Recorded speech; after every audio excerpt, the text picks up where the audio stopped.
Hi అండి. అందరికీ నమస్కారం. Welcome to our channel. శివలింగాన్ని ఆడవాళ్ళు ముట్టుకోవచ్చా అనే సందేహానికి సమాధానంగానే ఈ వీడియో చేయడం జరిగింది. ఇంట్లో ఉండే శివలింగాన్ని ఆడవాళ్ళు ముట్టుకోవచ్చు. అలానే అభిషేకం కూడా చేసుకోవచ్చు. అలంకరించుకోవచ్చు. ఐశ్వర్యాన్ని కూడా పొందవచ్చు. దేవాలయాల దగ్గర బయట ఉన్నటువంటి శివలింగాన్ని కూడా ముట్టుకోవచ్చు.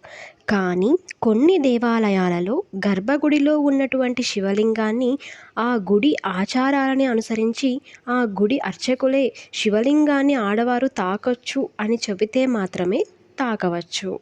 కానీ కొన్ని దేవాలయాలలో గర్భగుడిలో ఉన్నటువంటి శివలింగాన్ని ఆ గుడికి సంబంధించిన అర్చకులు వారి ఆచారాన్ని అనుసరించి శివలింగాన్ని ఆడవారు తాకకూడదు అని చెబితే మాత్రం ఆడవారు ముట్టుకోకూడదు. ఈ వీడియో కనుక మీకు నచ్చినట్లయితే లైక్ చేయండి, షేర్ చేయండి, సబ్స్క్రైబ్ చేసుకోవడం మర్చిపోకండి. Thank you for watching.